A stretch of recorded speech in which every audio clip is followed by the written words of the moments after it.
Good morning, friends. How are you this morning? Good to see you.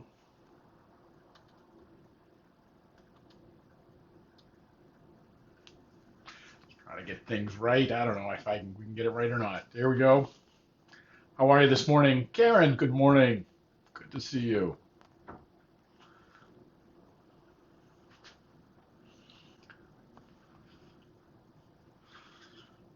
How is everyone? Vicky, good morning. Glad you're here. Hey, glad you're well. At least I hope you're well, making that assumption. But good morning, everybody. Hello, hello.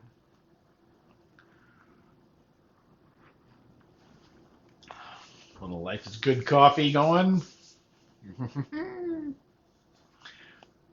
Everybody's doing all right. Hi, Donna. Good morning to you. Hope you're good too. Good morning, everybody. Hi, Jane. Hello, hello. Irene, good morning. Glad you made it. Good to see you. John, good morning to you. Hope things are well up there on the mountain. Doing good. Donna says good, doing good. Very nice. Excellent. Good, good. It is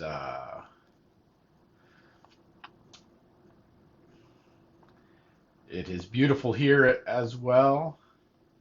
Oh, Vicky's. Oh no.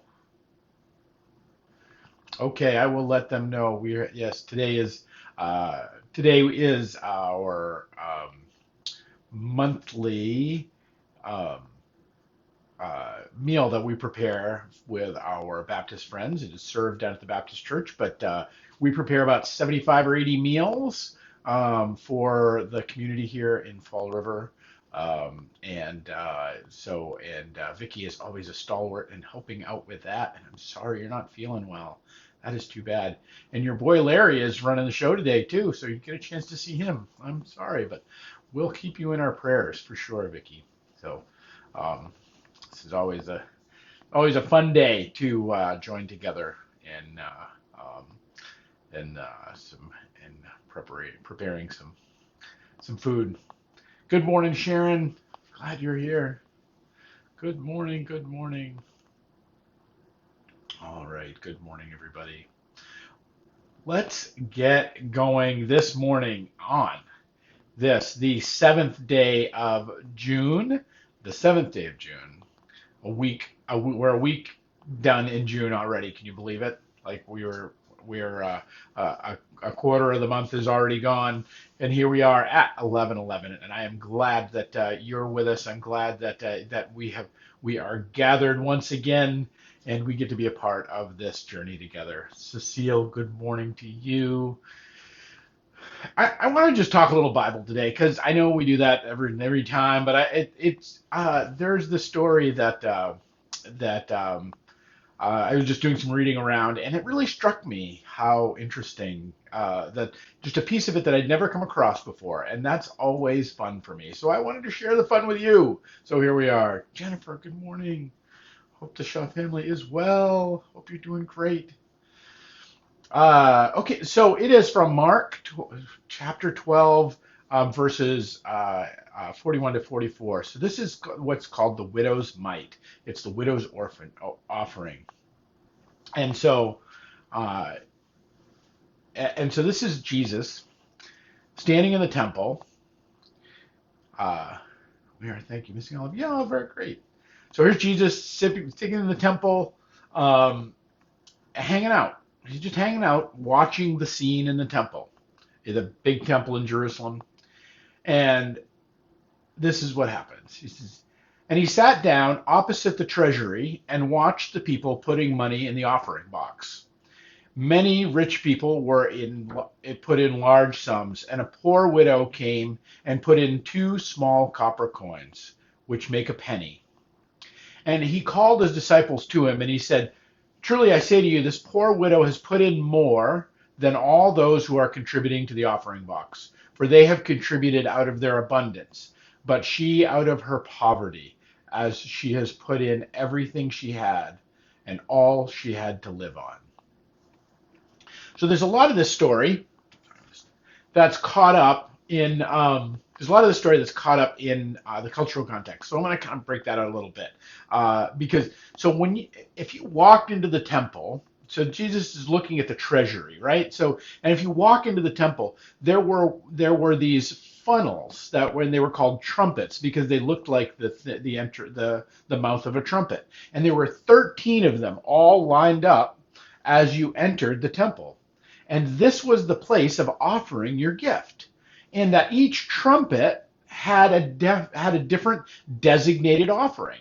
That if you put that there was one little trumpet that would be for like the maintenance of the temple, and one would be for the maybe ministry to the poor. Another one might be to the priest's clothing or whatever. But there were 13 of them, and there were all these different it was literally designated giving that in the highest way, and you did it right as you walked into the temple. So there's the treasury, and there's these 13 trumpets staring at you, and so you would go in, and everybody that was there would all be watching. So you literally always gave your gift in the temple in public, and this was a big deal, particularly for the rich, is that they would make a spectacle of this. They would walk in with a big fistful of coins, and they'd stand around and make sure everybody saw them.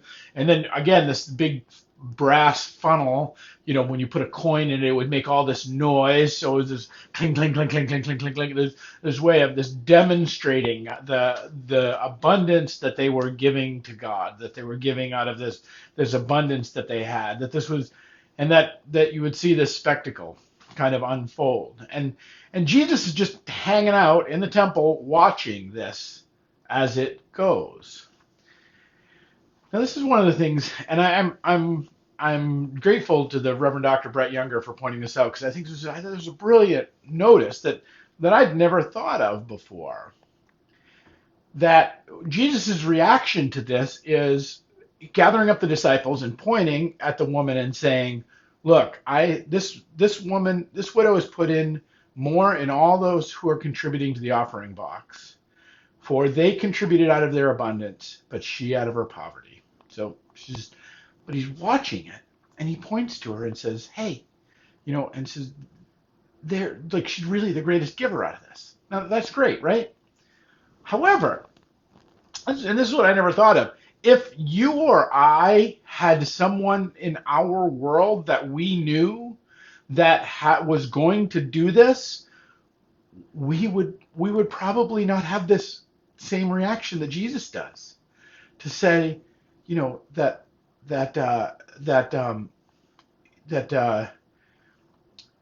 that she's put more in than all the other people, and simply watch, and simply, because really think about this. If there's somebody in your life that you knew that said, you know what, they called you up, I said, and perhaps it's a widow, perhaps it's somebody that doesn't, that no longer has a husband, and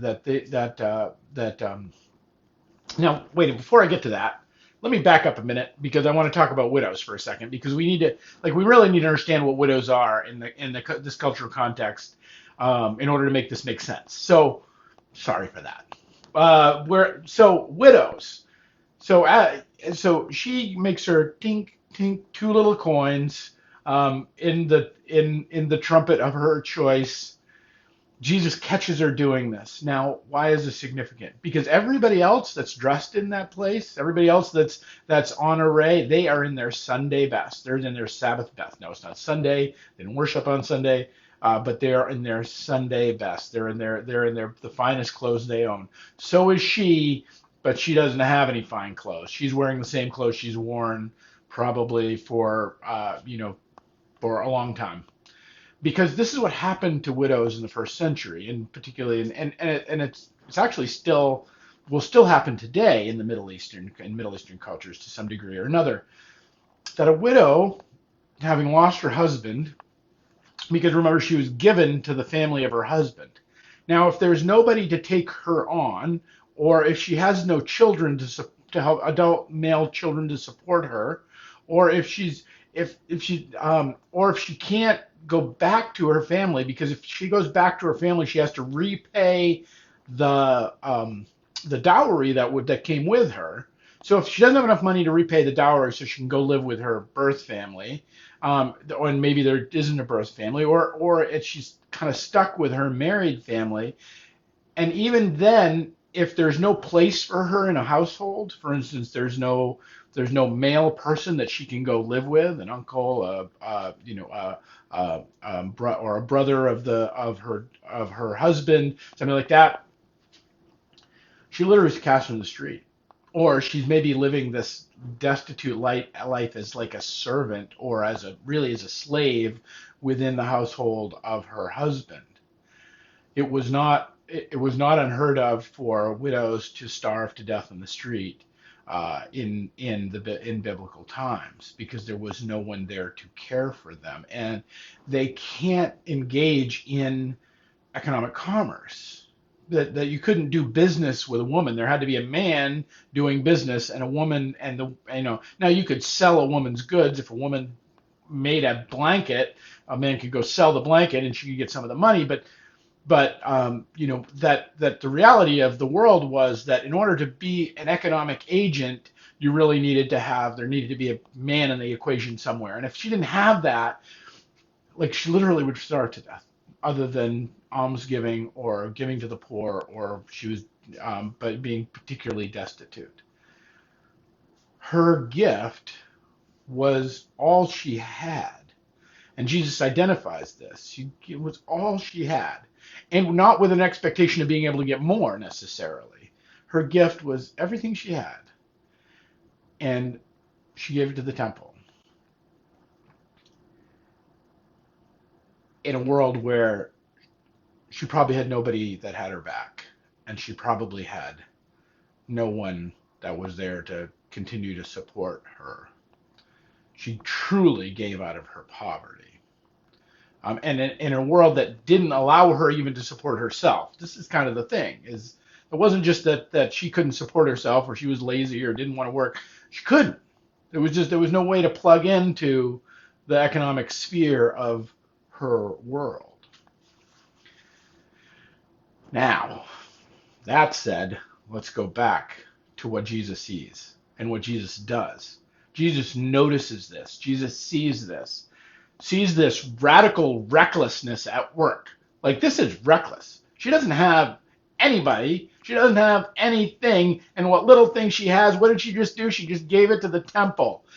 If we had somebody in our life, and this is where I was going before, if we had somebody in our life that did the same thing, we would not react the way Jesus reacted. We would not say, man, that's a huge gift. Man, that is everything, to give out of your poverty, to give out of your scarcity, to give out of the scariest of places, the most vulnerable of places, to give a gift out of that place. Man, that's amazing. She's amazing. And I want all my disciples, I want all the learners that are trying to follow my way, I want you to look at that, because that's the way I want you to be. I want you to give out of your scarcity.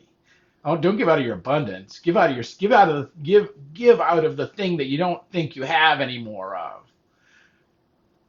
That Jesus uses this as a teaching moment and a lesson moment, and where if we were engaged with this woman, and again, remember, this is Jesus. He knows more about what's going on behind the scenes than he does than is up front. He's got a deeper read than just everybody else there.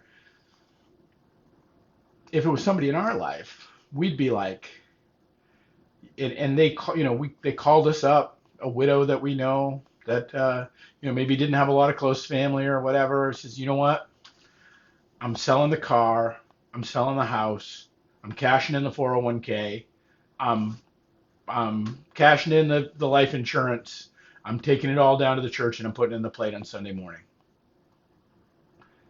What is as I say that, as I describe that scene, what's your reaction to that? It's like, don't do it.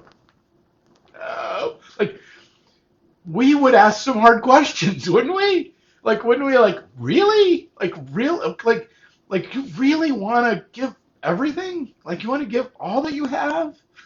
You want everything? Everything. Like, everything. You want to give everything. We would ask a lot of hard questions. Right. Jane says it well. Are you nuts? Like, who's going to take care of you? How will you be? But yet here's this woman in this position, and that Jesus sees and doesn't say that, doesn't intervene. That our reaction would not be Jesus's reaction. And I think this is more true of all the stories of Jesus than we think. We think we look at what Jesus would do and say, "Oh yeah, that's kind of cool." Jesus's reaction and Jesus's teaching and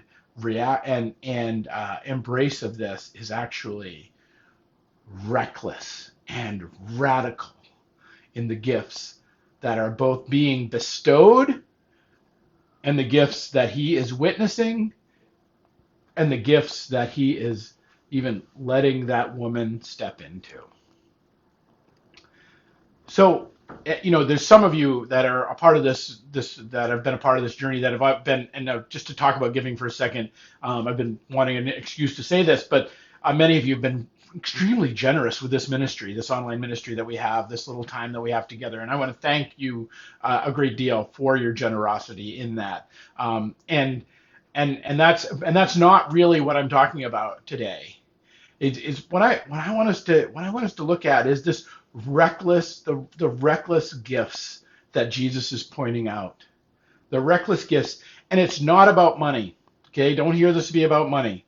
Money is the way it's playing itself out in this particular parable, but it's not. But Jesus isn't really talking about money, because if Jesus was talking about money, he'd have a different kind of thing there. Like, there'd be a different thing going on.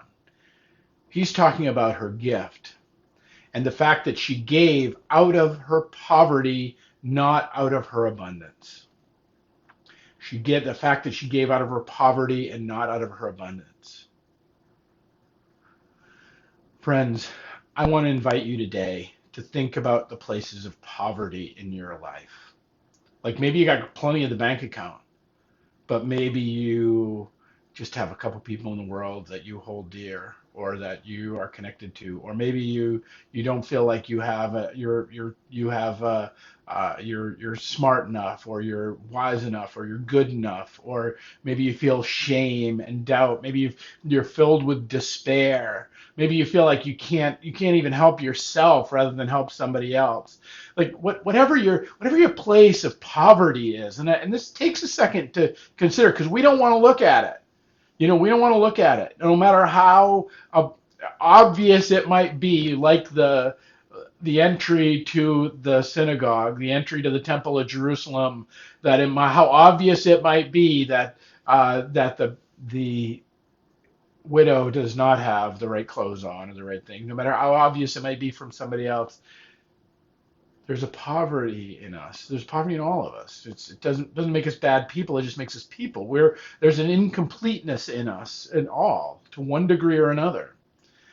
And what Jesus is inviting us to in this parable is not just another way to think about how our tithes and offerings. That's such a bad read. And I'm really grateful to Dr. Younger for pointing this out. It's such a juvenile read of this. It's really about, where are we empty? Is your heart empty of love? If your heart's empty of love, go give the last bit of love to somebody. Are you confused? Is your mind empty of answers? Do you not have any kind of conception of what you should do and where you should do it and how you should do it? Are you lost? If you're lost, go guide somebody. Go be a steady hand on somebody's tiller in their life. Do you feel sick? Are you broken? Is your body breaking down? Do you not have any agency in the world? Are you lost with what you think you can do or how you can do it? Is there a sense that you don't know what you should be doing? Go help somebody else do something. Help somebody else into their action. Give a gift that enables someone else into action in their life. be a partner with them in something else. Jesus' invitation to the greatest, to kind of the greatest in the kingdom of heaven, is not for us to give out of our abundance, not for us to give out of a if we have a fat checking account to give out of a fat checking account. If we have all kinds of relationships and all kinds of love to give out of that love, and maybe just bring in somebody else that needs us because we're already abundant in this place, or to give out of our to bestow on others all of our answers that we already have and the way that we should be living and that we are living. No, Jesus is inviting us to give out of the places where we don't have it and we don't get it. And what tiny bit we do have and what tiny bit we do get, give that. Give that, and that is what is the greatest of gifts, and that's what gets magnified. That's what gets the eye of the creator to stare upon us and to point us out to all of creation and to say,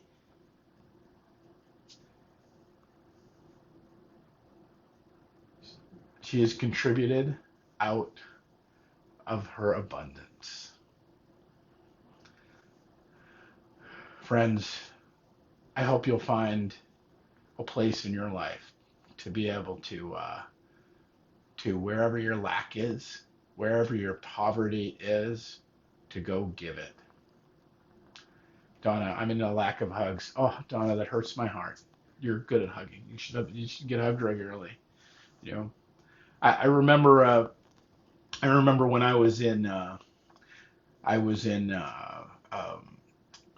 my clinicals in up in Boston at the Beth Israel Deaconess Hospital. There was a little man that I came across there. He ended up he was a volunteer in the hospital. His wife had died. He had no one in his life significantly. His kids lived far away. There's nobody that even regularly checked on him. But he volunteered at the hospital, and he volunteered to do one thing and one thing only.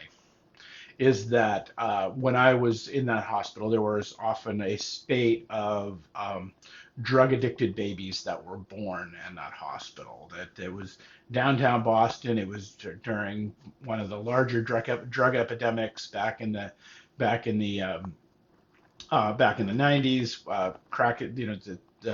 The crack epidemic was wide open, and he volunteered to come in and sit and hold crack addicted babies, and that's what he did. He was a guy who had nobody that would touch him. He had a guy that literally nobody in his life that would give him uh, um, that would give him a hug, that would be with him. Now, and I don't offer this to you as a solution, Donna. I'm just telling you the story that I encountered of this guy who was living out this parable, who was living out this story of the widow's offering, who was living out this sense of his willingness to, very affluent guy, very, could have done anything, could have gone anywhere. But every Wednesday he came in and he sat with these little shaking babies and loved them into the world with in such a horrific and brutal start that they had, that he gave them out of what he gave them what he did not have. He gave them what he could not manufacture for himself and could not receive. He gave them out of his poverty. He gave to them the touch and the hugs that nobody was giving him in those days. Friends, this journey is way bigger. This story is way bigger. This invitation to God is way bigger than just our desire to give out of that which we already have.